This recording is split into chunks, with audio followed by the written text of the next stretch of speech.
The first voluntary counseling and testing centers in Kenya was set up in 1998.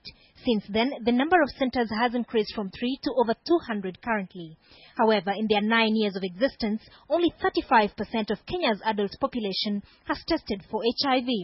Actually, majority of those tested are women who've been pregnant and accessed antenatal services at some point. There has been need to change strategy and ensure people know their status early.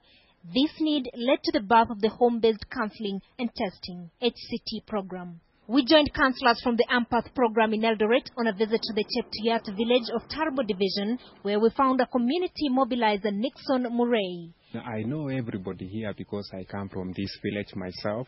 I am one of the leaders around. Murray's key mission here has been to convince his neighbors on the importance of knowing their HIV status. So, in fact, I visited all the families. And most of the families, in fact, many of them are really willing.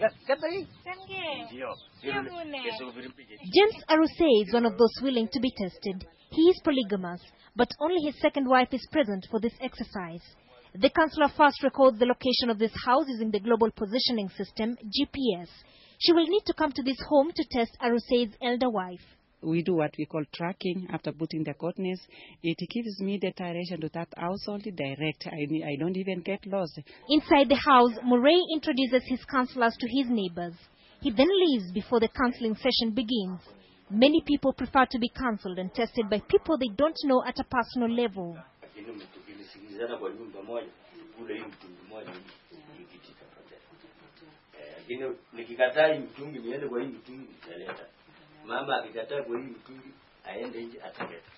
The counseling session is very interactive.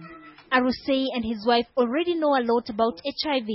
They already discussed various issues with Murray. Discordance is one of those issues they discussed. Now they are ready to know their HIV status. Research carried out in Kenya has revealed that about half of married or cohabiting couples whose one member is HIV positive, the other is negative. But then neither of them knows about their status. So many HIV negative people are at risk of contracting HIV. We leave Aruse and Joylene as the testing progresses. This part is confidential. And as soon as they are done, Aruse seems to have been transformed into a mobilizer. He wants every member of his house tested. The counselors tell him that only children above 13 will be tested. However, in cases where a mother is positive or deceased, her children would be tested with adult consent. We need to involve heads of households so that everybody else in the home can be tested. It was interesting because in situations where husbands were not available, the women were refusing. And in situations where wives are tested or women are tested in the absence of their spouses, we encountered some problems. In a study that preceded the Tarbo Division experience, counsellors were invited into 95% of homes visited by mobilizers. Of these, 9 out of every 10 people accepted to be tested. 2 out of every 3 people were found to be HIV positive, had not previously tested. We are happy because we are able to capture people when they are still too early in the illness. They are not even sick. And therefore, management becomes easy. And if we can demonstrate that this works, I think that will actually encourage donors to join in on this very ambitious effort. Business people under the umbrella of the Global Business Coalition to fight HIV/AIDS, tuberculosis and malaria are giving 220 million shillings to test 2 million people in the western region of Kenya. The U.S. President's Emergency Plan for AIDS Relief, PEPFAR, is giving a similar amount.